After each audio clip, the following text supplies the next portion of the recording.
మనసున్న నా తెలుగు ప్రజలందరికీ నమస్కారం.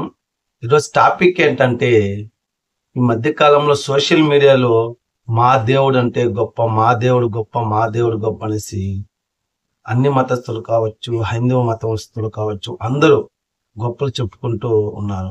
ఇంతకీ ఏ దేవుడు గొప్ప, ఇంతకీ ఏ మతము మొట్టమొదటిది అనేది తెలుసుకునే ముందు ఇంకా మన యొక్క ఛానల్ని సబ్స్క్రైబ్ చేసుకోకపోతే సబ్స్క్రైబ్ చేసుకోండి. అలాగే వీడియోని ఆఖరి వరకు చూడండి. చూసి నచ్చుంటే ఒక లైక్ అనేది చేయండి. ఒక వీడియో చేయడానికి చాలా కష్టపడుతుంటాం. దయచేసి మీ నుంచి మేము కోరుకునేది ఒకే ఒక్క లైక్. ప్రతి ఒక్కరికి నేను హంబల్ రిక్వెస్ట్ చేస్తున్న ఒక్క లైక్ అనేది చేయండి. ఇక అలాగే వీడియోస్ని 10 మందికి షేర్ చేయండి. విషయాలు మన యొక్క భారతదేశంలోని హిందూ మతం యొక్క చరిత్రని, పురాణాన్ని తెలుసుకుంటారు. ఇక టాపిక్లోకి వెళ్దాం రండి. ఈ భూమి పైన మొట్టమొదట మనిషి పుట్టినప్పుడు ఎలా పెరిగారో ఏం కథ మనం కథల ద్వారా వినడం తప్ప కళ్ళతో చూసిన వాళ్ళైతే చరిత్ర చూస్తే మనం నిజమనేసి అనుకోవాలా. అలాగే అప్పుడు ఎవరికి కానీ మతము, కులము అంటూ ఏమీ లేదు. మరలా మనిషి తన యొక్క మేధస్సుతో కనిపెట్టే కొద్దిగా కొత్తగా ఆలోచన విధానం మార్చుకొని మతాన్ని తను గొప్ప అనిపించుకోవడం కోసం ఆ మనుషులతో మతం ప్రేరేపించి మనుషుల మధ్యన ఒక వారిదిలాగా మతాన్ని అడ్డుకట్టుగా వేశారు. మనిషి మానవత్వం ఉండాలి అనేది మర్చిపోయేసి మతం అనేది మధ్యలో పెట్టి మనిషికి మధ్యన అడ్డుగోడలా కట్టి గొడవలు, ఉగ్రవాదాలు, దేశాలు కొట్టుకోవడాలు, యుద్ధాలు ఇవి జరుగుతుంది.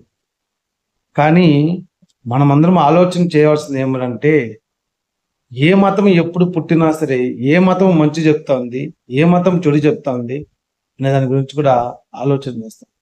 ఈ మతం అనేది మనిషిలో చాలా క్రూరత్వాన్ని ఏర్పడడానికి ప్రధాన కారణం అనేది అవుతుంది. ఎందుకంటే వాళ్ళు రాసి పెట్టిన గ్రంథాలే వాటికి మూలమని మనం చెప్పుకోవచ్చు. వాళ్ళు రాసి పెట్టిన గ్రంథాలే వాళ్ళు అలా తయారవడానికి మూలమని మనం చెప్పొచ్చు. ప్రతి ఒక్క మతంలోనూ మంచి ఉంటది, చెడు ఉంటది.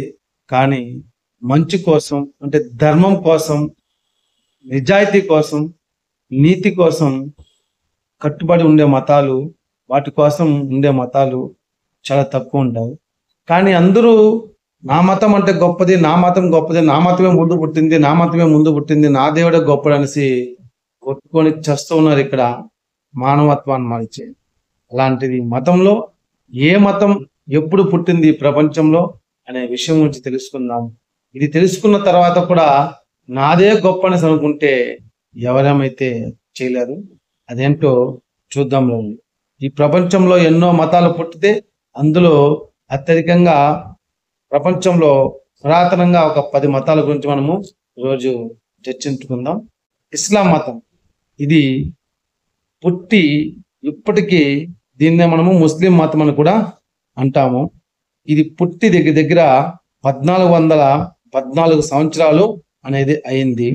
ఇది మక్కా అనే చోట, అంటే అరేబియాలో ఇది స్టార్ట్ అయింది. దీనికి గ్రంథము ఖురాన్ అన్నమాట. ఈ యొక్క మతము పుట్టి ఇప్పుడు 1400 సంవత్సరం అనేది అయింది. మరొక మతం వచ్చి టావోయిజం. ఈ మతం ప్రారంభమై ఇప్పటి వరకు సుమారు 1882 సంవత్సరాలు అనేది అవుతూ ఉంది. ఇది చైనా దేశానికి సంబంధించినది. ఇక మరొకటి క్రిస్టియానిటీ. ఈ మతము ప్రారంభమై ఇప్పటి వరకు 1994 సంవత్సరాలు అయినది. అంటే ఇది ఇటలీ దేశంకి సంబంధించినది. దీని యొక్క గ్రంథము బైబిల్. ప్రజెంట్ యొక్క మతం యొక్క ప్రచారము చాలా పీక్స్ లో ఉన్నసి మనము చూస్తూ ఉన్నాం. మరొకటి షింటోయిజం. ఈ మతం ప్రారంభమై 2169 సంవత్సరాలు అవుతా ఉంది. ఇది జపాన్ దేశానికి సంబంధించినది అన్నమాట. మరొకటి జైనిజం. ఈ యొక్క మతం ప్రారంభమై 2651 సంవత్సరాలు అవుతా ఉంది. ఇది ఇండియాలో పుట్టింది, అంటే మన భారతదేశంలో పుట్టింది. మరొకటి కన్ఫ్యూషియనిజం. ఈ మతం ప్రారంభమై సుమారు 2694 సంవత్సరాలు అవుతా ఉంది. ఇది కూడా చైనాలోనే పుట్టింది. మరొకటి బుద్ధిజం. ఈ బుద్ధిజం అనే మతము ఇప్పటికి పుట్టి సుమారు 2744 సంవత్సరాలు అవుతా ఉంది. ఇది కూడా భారతదేశంలోనే పుట్టింది. మరొక మతం జోరోస్ట్రియిజం. ఈ యొక్క మతం పుట్టి 3624 సంవత్సరాలు అవుతా ఉంది. ఇది ఏసెంట్ పర్షియా దేశంలో పుట్టింది. ఇక మరొక మతము జూడాయిజం.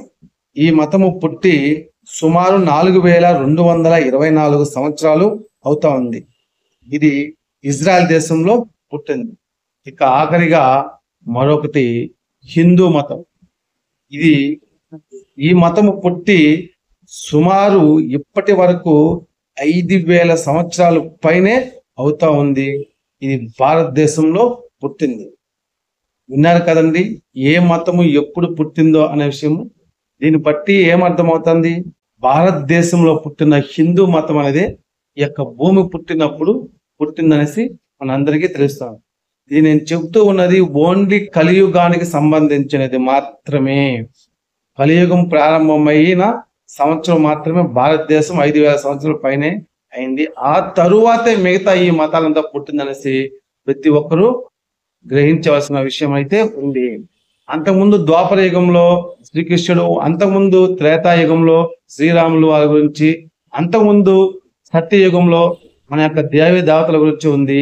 వాటి గురించి అయితే డిస్కషన్ అది ఎవరూ చేయడం లేదు. ఆ లెక్కన ఎత్తుకుంటే కొన్ని కోట్ల సంవత్సరాలు అనేది హిందూ మతం ఉందనేసి మనము గ్రహించాలి ప్రతి ఒక్కరు. ఇక్కడ ఒక్కటే గ్రహించవలసిన ఏములంటే, ఈ మతాలు ఉన్నాయి కదా, హిందూ మతం కాకుండా ఉన్న మతాలన్నీ కూడా ఒక మనిషి ద్వారా ఏర్పడినవే. ప్రతి ఒక్కరు గ్రహించండి, మనిషి ద్వారా ఏర్పడినవే. ఒక్క హిందూ మతం తప్ప ఇది భగవంతుడు ఏర్పరిచిన మతము.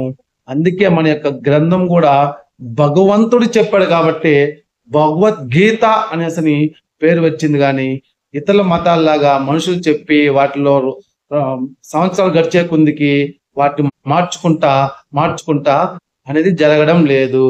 ఎటువంటి మార్పులు లేకుండా ఉన్న పుస్తకం గ్రంథం ఏదైనా ఉందంటే ఇప్పటి వరకు ఓన్లీ భగవద్గీత మాత్రమే అనేది ప్రతి ఒక్కరు క్షుణ్ణంగా ఆలోచన చేయండి, పరిశీలించుకోండి.